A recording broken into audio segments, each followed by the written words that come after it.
tous et bienvenue sur la chaîne Wrestling Love. On se retrouve aujourd'hui pour une toute nouvelle vidéo. Alors, c'est une vidéo un peu particulière. Alors, je vais parler dans cette vidéo de GCW Fight Forever 2021. Je vais évidemment pas parler de tout le show qui, je le rappelle, pour Game Changer, a duré 24 heures. Voilà, c'était un défi que s'est lancé Game Changer. Ça a commencé le 30 janvier, pardon, à 2h du matin, heure française évidemment, et ça se finissait le 31 à 2h du matin, encore une fois heure française. Donc c'était un show qui durait 24 heures, qui était diffusé en plein de petits blocs d'une ou deux heures, voilà. T'as eu plein de blocs, t'as eu un bloc BLP, un bloc Nobis Underground, voilà, il y a eu quelques feds qui se sont mis à, à aller dans ce show Game Changer, dans ce grand show Game Changer. De toute façon, il y en avait besoin pour occuper les 24 heures de show, hein, évidemment. Voilà, il y avait énormément de catcheurs qui étaient présents sur la carte de chacun des blocs. Et évidemment, je vais pas faire une review de tout ce qui s'est passé, ce serait complètement inutile, enfin selon moi. Mais je vais plutôt parler d'un seul match. Oui, je vais parler d'un seul match qui m'a vraiment marqué, qui s'est déroulé pendant le show. C'était vraiment important pour moi d'en parler sur la chaîne parce que c'est un match que je placerai certainement dans le très haut de mes tops à la fin de l'année. C'est un match que j'ai tout simplement vraiment, qui m'a pris au cœur, vraiment. Je voudrais parler du match qui s'est déroulé dans le bloc Ironman Challenge de Game Changer Wrestling. C'était un Ironman match à la base d'une heure. Vous verrez, ça a été transformé. Vous verrez quand j'en parlerai un peu plus en détail dans le match. C'était de base un Ironman match d'une heure entre Jordan Oliver et Tony Deppen pour le championnat Synergy. Voilà, on a commencé le match avec d'extrêmement bonnes séquences techniques. Tu commences le match. Alors, évidemment, il se passe très peu de choses rapides pendant 40-45 minutes. Moi, ça me dérange absolument pas. J'adore ce qui a été proposé tout au long du match. Euh, Pendant les 40 premières minutes, c'est un match très technique. Voilà, c'est un match très technique et bordel, c'est fantastique. Tu sens que déjà Tony Deppen, c'est un catcheur que j'adore, enfin de ce que j'ai vu, de ce que j'ai vu de chez lui. Bon, à part son match contre Alex Zane du côté, je crois que c'était de So Much Fun, où il a eu un match contre Alex Zane qui était horrible. Et ça, c'est de la faute d'Alex Zane. Hein. Je déteste Alex Zane, voilà, pour ceux qui ne savent pas. Mais voilà, Tony Deppen, c'est un catcheur que j'adore, vraiment de tout point. Et Jordan Oliver, c'est un catcheur qui est assez green encore, mais qui est très très sous-coté, clairement. Jordan Oliver, un excellent catcheur du côté de chez MLW, qui est l'acolyte de Myron Reed du côté de Injustice. Et donc voilà, je présentais un peu les deux. Tu as Oliver qui a, pendant cette heure de catch, un heel work fantastique. Tu le vois, au moment où ça s'accélère, il remporte le premier point de manière assez cheap, en un peu roll-up, voilà. Il contre Deppen, il place un sunset flip, il remporte le premier fall. J'ai trouvé ça très logique de voir ça. Ça arrive très tard dans le match, mais en fait, c'est franchement fantastique parce que c'est très intelligent, en tout cas comment c'est amené. Le shoulder work également de Tony Deppen est très très intelligent. Puis ensuite, donc tu as Oliver qui remporte le premier point. Ensuite, tu as Tony Deppen qui arrive à revenir. Voilà, évidemment, Tony Deppen, grand catcheur qu'il est, voilà, il profite. En fait, dans ce match, il va profiter de la jeunesse de Jordan Oliver, d'un Jordan Oliver qui ne peut pas avoir l'endurance et le QI de catch d'Anthony Deppen. Tony Deppen qui a pendant ce match un QI de catch fantastique et qui fait des séquences d'une intelligence extrême. Et Tony Deppen, dans le match, va profiter de ça et va profiter, comme je l'ai dit, du fait que Jordan Oliver, c'est un jeune catcheur. C'est encore un jeune catcheur, il va profiter de ça pour revenir à 3-1. Il va revenir à 3-1 à 10 minutes, à environ 10 minutes de la fin de la première heure.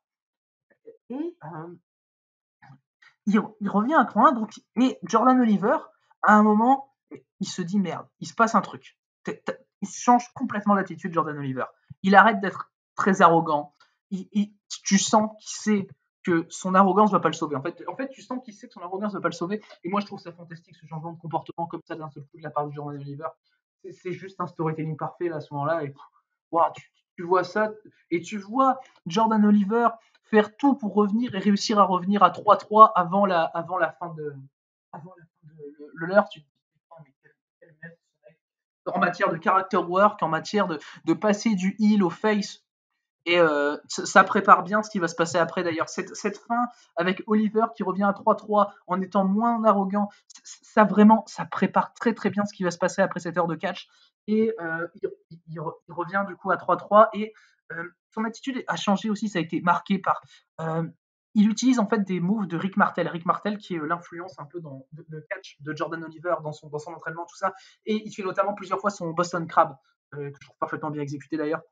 Et voilà, et ça m'a marqué. Et là, je me suis dit, mais Oliver, clairement, il va jouer le babyface, et c'est ce qui se passe, parce que tout le match est logique, mais voilà, 60 minutes, on arrive à 60 minutes, 3-3, les deux hommes ne peuvent pas se départager, et vous vous doutez bien que c'est pas fini là. Jordan Oliver prend un micro et dit qu'il n'est pas fatigué et qu'il veut 1 heure de plus contre Tony Deppen. Tony Deppen accepte le challenge de Jordan Oliver et nous voilà repartis pour 1 heure de plus. Pour donc ce qui va être un Ironman match de 2 heures et le plus long match de l'histoire des catchs nord-américains. Donc clairement, histoire de marquer énormément le coup. Et Jordan Oliver, en ne voulant pas se reposer sur un match nul qui lui permet de conserver son titre Synergy Pro, hein, je le rappelle, s'il y a égalité à la fin de l'Ironman, c'est le champion qui conserve son titre. Et donc Jordan Oliver, après cette égalité, il s'assure malgré tout de conserver son titre, mais il ne veut pas et il demande 1 heure de plus contre Tony Deppen. Et c'est là où tu comprends clairement qu'Oliver, il est pas là pour jouer le mec arrogant comme il l'a été pendant les 30 premières minutes de match où il fait ça parfaitement, où il commence à sortir du ring, à re-rentrer, à jouer un peu avec les nerfs de Tony Deppen et il le fait parfaitement bien. Mais là, son changement d'attitude est vraiment marqué par ce passage entre la première et la deuxième heure d'Ironman match qui est rajouté sous une demande de lui. Voilà. Tu as donc désormais le début de la deuxième heure de match. Et du coup, la deuxième heure, comme la première, elle commence de manière très technique. Voilà, tout le match, en fait, la majeure partie du match est très très technique en fait, et c'est lent. Franchement, ça dure 2 heures. Et la majorité du truc, la très grande majorité du truc est très lent. Et moi personnellement, ça m'a absolument pas dérangé parce que qu'est-ce que c'est bien raconté. Alors le match va commencer, tu vas clairement comprendre que Jordan Oliver le fait, c'est que Tony Deppen maintenant il est passé le heel du match après avoir vraiment profité de la jeunesse d'Oliver pour revenir. Il est vraiment passé en tant que heel du match parce qu'il va perdre un fall par DQ à cause d'un gros low blow sur Jordan Oliver. Voilà. Il perd un fall comme ça.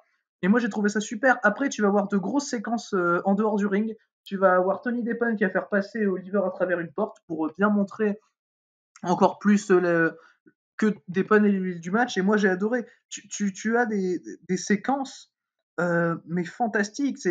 Et Deppen est encore plus arrogant que ce qu'était Oliver au début de l'Ironman match. Et t'as un moment, t'as une grosse brawl qui part dans les escaliers, qui part sur le balcon de la salle. Et t'as Deppen et qui met un peu groggy Jordan Oliver. Et il va commenter pendant une petite minute, il va commenter l'action. Il me fait trop rire, Tony Deppen. Il est fantastique. Le mec, il va au commentaire, il prend un micro, il commence à commenter son propre match pendant genre 1 minute. Et j'ai vraiment trouvé ça super. Et franchement, toutes les soumissions qui ont été placées pendant cette deuxième heure, et même pendant cette première heure également, hein, de toute façon, c'est vraiment un plaisir pour les yeux. Et franchement, le storytelling de ce match est juste mais, fantastique. C'est waouh, mais ça te prend au cœur. Mais franchement, là, mais j'aime ce match. Mais franchement, c'est franchement, t'as un moment du match, t'as Oliver qui se sentait mais absolument perdu enfin, d'après le storytelling, et qui gagne un fall par count-out pour se remettre un peu le moral.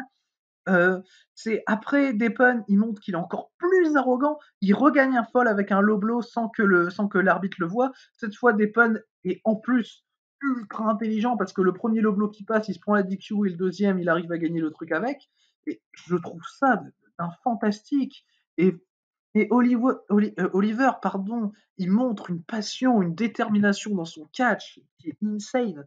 Et il arrive finalement à remporter le match 7-6 au bout de 2 heures de catch, 120 minutes, qui sont absolument fantastiques. Peut-être que les 10 dernières minutes ont un peu manqué d'intensité, pardon, mais c'est pas important du tout. Quand tu vois combien le match est une œuvre d'art dans tous les détails possibles, que ce soit en matière d'in-ring ou de storytelling, le match est d'une perfection absolue. Et faire ça sur 2 heures, c'est chapeau, quoi. C'est chapeau, les mecs. Parce que faire 2 heures de match et me garder investi pendant les 2 heures. Moi, j'adore les matchs longs, mais 2 heures, c'est clairement un truc que je m'étais jamais imaginé voir. Et pour l'instant, c'est mon match préféré de l'année. Depuis le début de l'année, pour l'instant, c'est celui-là, mon match préféré. Ce Jordan Oliver contre Tony Deppen est fantastique. C'est le premier 5-star que je distribue cette année. Euh, enfin voilà, Jordan Oliver contre Tony Deppen, c'est pour des raisons évidentes. Euh, il va être l'un de mes matchs préférés cette année, très probablement, qui sera dans le top 10 assurément, je pense. Et donc voilà, je le recommande vraiment à tous ceux qui peuvent accepter l'idée de regarder 2 heures du même match, parce que je sais que ça peut être compliqué, je sais que certaines personnes vont se dire non, clairement c'est impossible que je regarde 2 heures du même match, mais pourtant, franchement c'est fantastique tout le long et je le conseille à ceux qui veulent bien accepter cette idée-là. Et c'est juste fantastique, quoi. De voir à quel point les mecs jouent dans leur rôle face heel, alternent, montrent d'un côté de l'arrogance, de l'autre de la détermination. Waouh. C'est un grand masterpiece de storytelling ce match et je me devais, voilà, de faire une vidéo dessus parce que je me devais tout simplement de parler de ce match sur la chaîne et je ne voulais pas parler de tout le Fight Forever, ce qui aurait été inutile comme j'ai dit en début de vidéo. Mais du coup voilà pour cette vidéo, j'espère qu'elle vous aura donné envie de voir ce match entre Jordan Oliver et Tony Deppen. Si oui, le replay de tout le show est disponible sur Fight TV. Le match commence à environ 17 heures 25 de show. Vous verrez sur Fight TV si vous voulez aller voir le match. Le replay est gratuit et je vous conseille vraiment d'aller voir ce match. En tout cas, voilà, j'espère que cette vidéo vous aura donné envie de le voir. Et du coup, d'ici les prochaines vidéos, je vous dis à la prochaine.